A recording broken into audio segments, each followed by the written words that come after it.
Good morning. My name is James Little, and my company is Mass Spec Interpretation Services. Wiley has introduced new mass spec capabilities within their KnowItAll software. KnowItAll is a vendor-neutral data processing solution for spectral analyses. I have created a series of these training videos for the software, which can be found on my personal website. Today I will be sharing a presentation on the identification of unresolved components in GCMS peaks using KnowItAll. I will be demonstrating methods for doing unresolved peaks using demo file v50.cdf. As you can see below, it's a mixture of 48 components with 11 unresolved peaks. Several are co-eluding even. All need background correction, as you can see below, because there's significant chemical noise in the baseline. The techniques for unresolved peaks for components in GC mass spec analyses are shown below. The first is process it using leading or trailing edges of peaks with background subtraction. The second is a mix is directly searched with the standard similarity search using a subtraction view. The third is a 2-mixture, 3-mixture approaches unique to Wiley, which are very effective for IR because no chromatographic separation is employed, but are very useful even for GCMS analyses. A more standard reverse search will be demonstrated. And finally, deconvolution using MS Expert program will be briefly discussed and discussed in more detail in a later video. We'll use this peak that's around 28 minutes in the file, which is actually a mixture of two components that are co-eluding. The first being chlorobenzene and the other chlorobenzene D5. Today we will be using the Process It program, the Search It program, and the Mine It program. And I've discussed those in detail in previous videos, so some of that I will go through very quickly this time and slow down on some of the new information. So first we have to click Process It. Go up to the top of the screen and say Open Data File.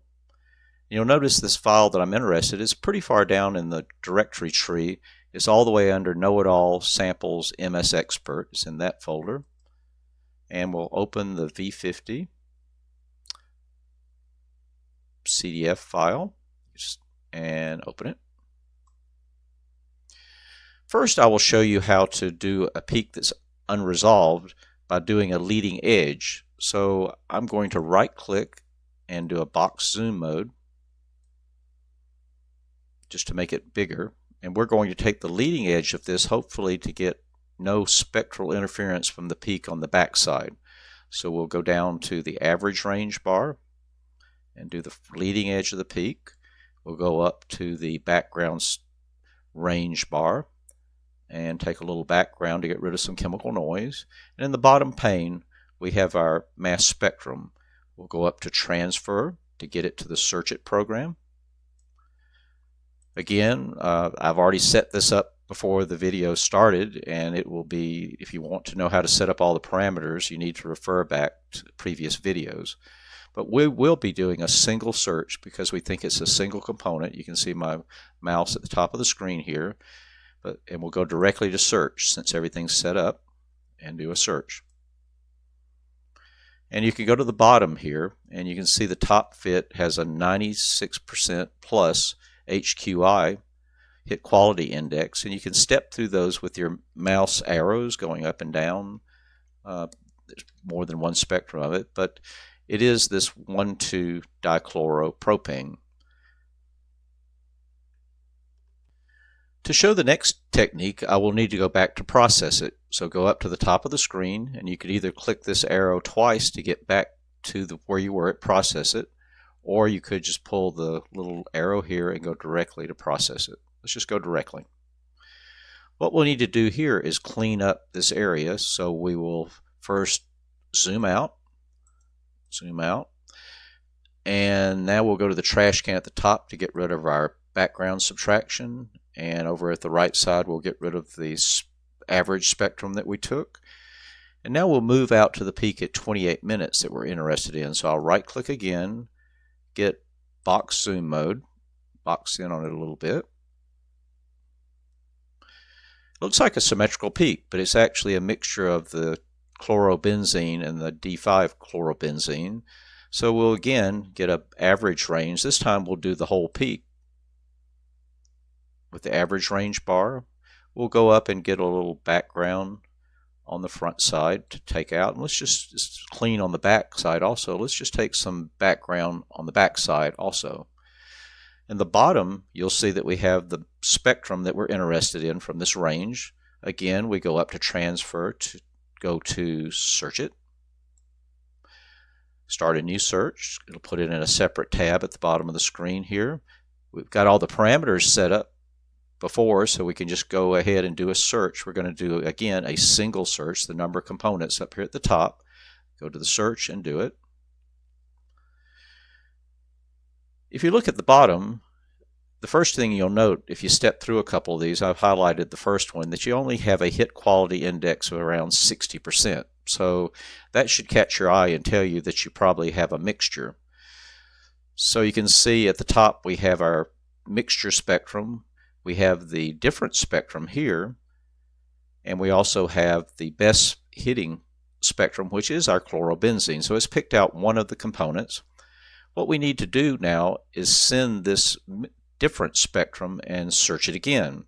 So to do that, you don't want to be in the butterfly view. That doesn't work there. You have to be over here. I'm up at the top of the screen, say subtraction view.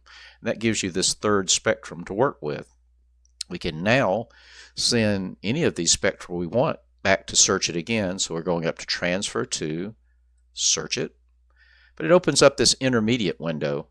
Here we'll have to get rid of the ones we don't want. So we'll get rid of the top one and the bottom one and collect the middle one. This is the one that had the residual peaks that we didn't know, or residual ions that we did not know what they were.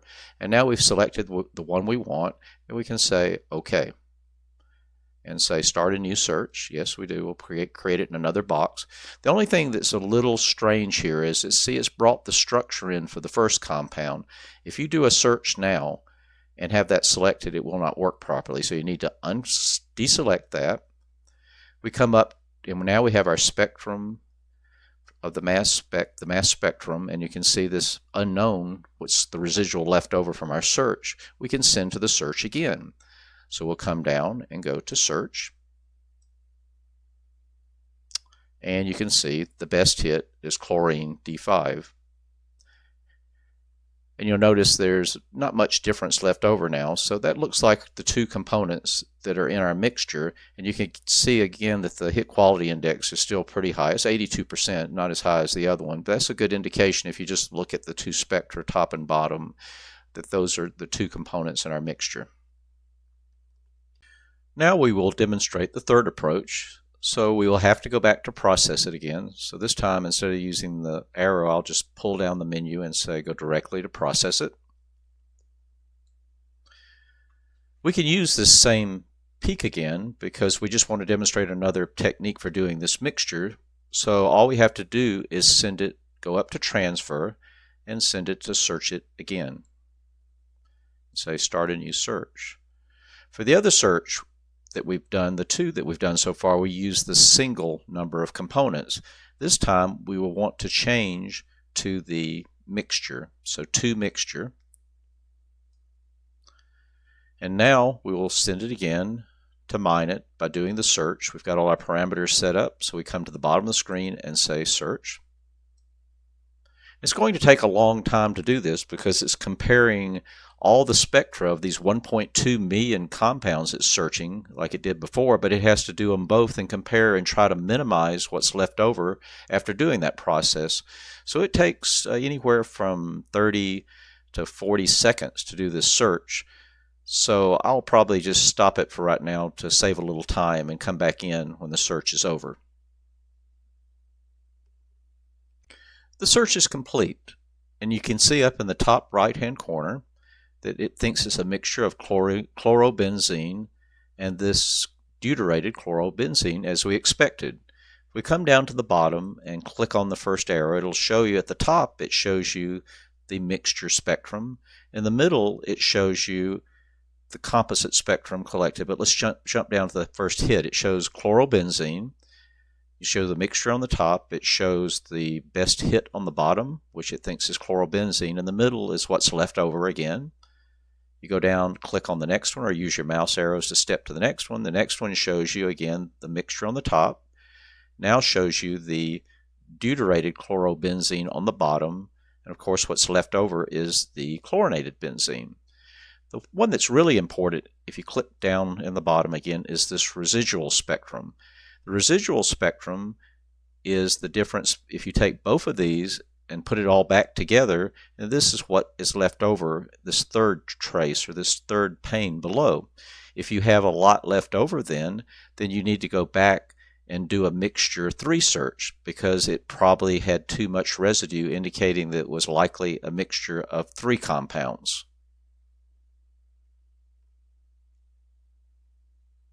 Now I will demonstrate the reverse search, the last manual search that we use. So we'll go up to the top, again pull down the arrow, go all the way back to process it. Here we'll use the same spectrum before, but in this case we'll go back to transfer, send it to search it once again. Here it brings up a different window because it knew that we did the mixture spectrum search last time, so it wants us to say start a new search, to open a new tab at the bottom of the screen and say OK. Again, we've got all the components set up. We need to go make sure we're doing a single search. We're doing a single component and not a mixture 2 or mixture 3.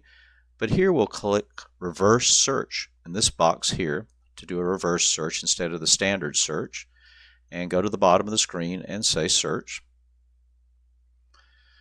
This is somewhat different. If you go to the bottom, I'll click on it. You can see that now, even though we're doing a mixture, it says the reverse hit quality index is very high, 99.51.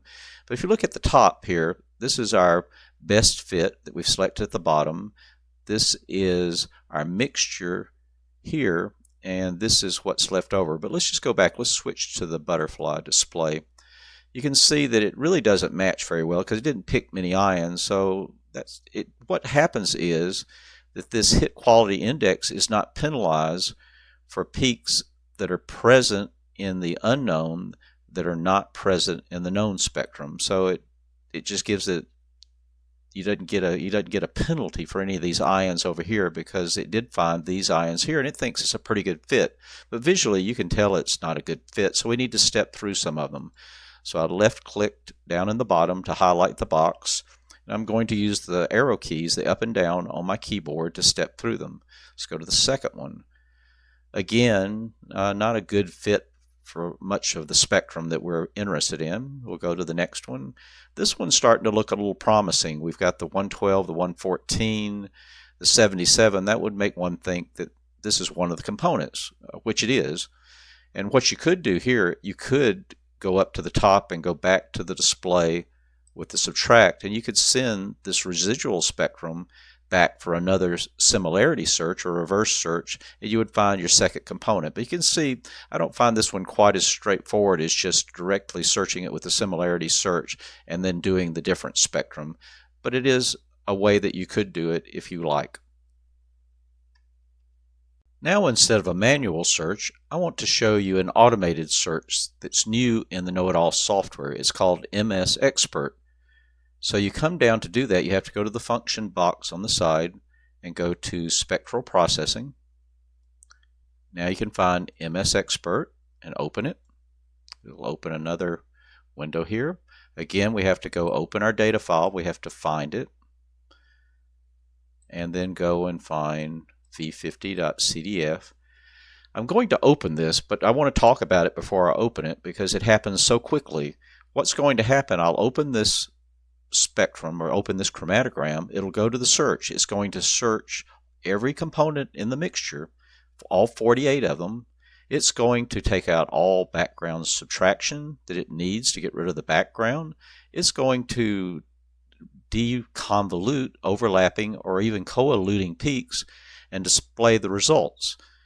And this is going to happen probably around in 6 seconds to do all that I've said, search these 1.2 million for all this information for every component that it thinks it finds. And if I did this file manually to do the same thing, I think it would probably take me, if I had to estimate, 45 minutes to an hour and a half to do the same pre-analysis to get to some point to start making some conclusions. So we're ready to open it now. So we'll open it. It's going through and doing all the searches, and it's pretty much populated everything in around 6 seconds, which is really pretty amazing. And I won't go into this program in detail right now because I'm going to do a separate video on it. But let's talk about the main thing. If you come up to this right column up here and start clicking on the peaks, I've picked the first small peak. The first peak is a solvent peak of some type. And so I've selected it with the mouse. It's highlighted in blue. Now I can go to my arrows on my keyboard, the up and down, and step through them. What I'm looking at, if you come over here, you'll see these scores, 97.68. So it's finding things with high hit quality index. The hit quality index is 97.68 here. So we're just stepping through some of them because I want to show you something at a later point. And all these look very good. 99, 98, 99, 98, 90. Just all very good hits.